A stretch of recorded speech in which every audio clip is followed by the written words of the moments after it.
Hello दोस्तों, मैं विनय कुमार जैन स्वागत करता हूं आप सभी का अपने यूट्यूब चैनल में। दोस्तों, आज हम चर्चा करेंगे श्वेत पत्र के विषय में। केंद्र सरकार द्वारा सरकार की आर्थिक गतिविधियों के संबंध में एक श्वेत पत्र संसद में प्रस्तुत किया गया। यह श्वेत पत्र 8 फरवरी 2024 को केंद्रीय वित्त मंत्री निर्मला सीतारमण के द्वारा संसद में प्रस्तुत किया गया। इस श्वेत पत्र के जरिए यूपीए सरकार यूनाइटेड प्रोग्रेसिव अलायंस यानी 2004 से लेकर 2014 तक सरकार की आर्थिक नीतियों पर चर्चा बहस कराने का प्रस्ताव रखा गया है। दोस्तों, आगे बढ़ने से पहले हम ये जानेंगे कि श्वेत पत्र होता क्या है। श्वेत पत्र को श्वेत पत्र क्यों कहा जाता है और श्वेत पत्र होता क्या है। दोस्तों, विभिन्न लोकतांत्रिक देशों में सरकारें सरकारी नीतियों और कानूनों को स्पष्ट करने के लिए तथा उनके संबंध में जनता की राय जानने के लिए श्वेत पत्र का उपयोग करते हैं। मूल रूप से श्वेत पत्र के द्वारा किसी जटिल समस्या के विषय में को आसान भाषा में, आसान शब्दों में जनता के समक्ष स्पष्ट करने का प्रयास किया जाता है। श्वेत पत्र का प्रचलन 19वीं शताब्दी में ब्रिटेन में अस्तित्व में आया। ब्रिटेन की संसद में जो महत्वपूर्ण संसदीय दस्तावेज हुआ करते थे, उनको नीले रंग के कवर में रखा जाता था और जो अपेक्षाकृत कम महत्वपूर्ण सरकारी दस्तावेज होते थे, उनको व्हाइट पेपर में लपेट कर रखा जाता था। तभी से सरकारी दस्तावेजों के संदर्भ में श्वेत पत्र का प्रचलन आया।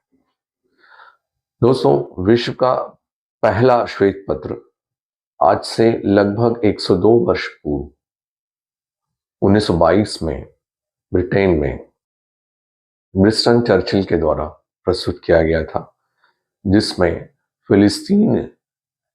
फिलिस्तीन समस्या के विषय में ब्रिटिश सरकार द्वारा श्वेत पत्र प्रस्तुत किया गया। इसके पश्चात आजाद भारत और परतंत्र भारत में भी श्वेत पत्र प्रस्तुत किए गए।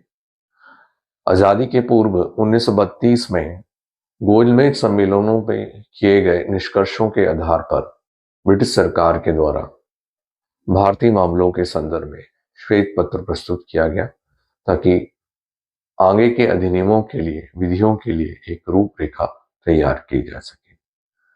स्वतंत्रता के पश्चात भारत का पहला श्वेत पत्र 1948 में प्रस्तुत किया गया, जिसमें रियासतों के एकीकरण के संबंध में जानकारी दी गई। 1950 में बजट के समय एक श्वेत पत्र प्रस्तुत किया गया सरकार के द्वारा। 1914 में मोदी सरकार के द्वारा रेलवे के संबंध में एक श्वेत पत्र प्रस्तुत किया गया था और वर्तमान में केंद्र सरकार द्वारा यूपीए सरकार के 10 वर्षीय शासन की आर्थिक नीतियों के संदर्भ में श्वेत पत्र प्रस्तुत किया गया है। कहते हैं केंद्र संसद में प्रस्तुत किए गए श्वेत पत्र के विषय में 59 पेज वाले इस श्वेत पत्र में यह कहा गया है कि 2014 में जब बीजेपी नेतृत्व वाली एनडीए सरकार ने देश की बागडोर संभाली, तो देश की आर्थिक स्थिति बहुत नाजुक थी।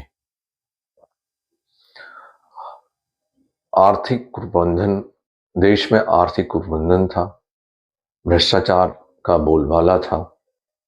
ऐसी नाजुक स्थिति में एनडीए सरकार के द्वारा देश की बागडोर संभाली गई और कठोर निर्णय लेते हुए देश की अर्थव्यवस्था को पटरी में लाने का प्रयास किया गया। दोस्तों, इस श्वेत पत्र में यूपीए सरकार के द्वारा की जाने वाली फिजूल खर्ची, कर्ज लेने की प्रवृत्ति, आर्थिक कुप्रबंधन तथा 15 घोटालों जैसे कॉमनवेल्थ घोटाला, 2G स्पेक्ट्रम घोटाला, कोल घोटाला आदि का उल्लेख किया गया है। साथ ही ये कहा गया है कि पिछले 10 वर्षों में सरकार के द्वारा जो है कठोर निर्णय लेते हुए देश की अर्थव्यवस्था को पटरी पर लाया गया। जहां यूपीए सरकार के दौरान भारतीय अर्थव्यवस्था विश्व की 5 कमजोर अर्थव्यवस्थाओं की श्रेणी में रखी जाती थी, वहीं एनडीए सरकार के 10 वर्षों के दौरान भारतीय अर्थव्यवस्था देश की 5 सशक्त अर्थव्यवस्थाओं के रूप में स्थापित हुई।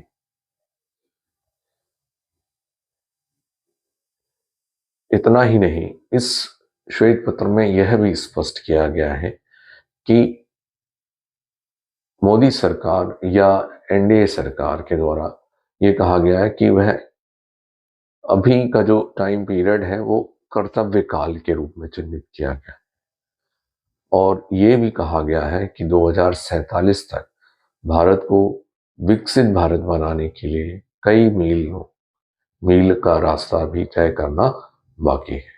तो इस प्रकार इस श्वेत पत्र के माध्यम से जहां एक और यूपीए सरकार की असफलताओं को उजागर किया गया, वहीं एनडीए बीजेपी नेतृत्व वाली एनडीए सरकार की उपलब्धियों को बताया गया है। इसमें यह भी स्पष्ट किया गया है कि पिछले 10 वर्षों के दौरान एनडीए सरकार के द्वारा देश की आधारभूत संरचना पर, स्वास्थ्य सेवाओं पर, किसानों की स्थिति पर विशेष ध्यान दिया गया, जिसके चलते भारतीय अर्थव्यवस्था विश्व की 5 मजबूत शक्तिशाली अर्थव्यवस्थाओं के रूप में स्थापित हुई है। धन्यवाद।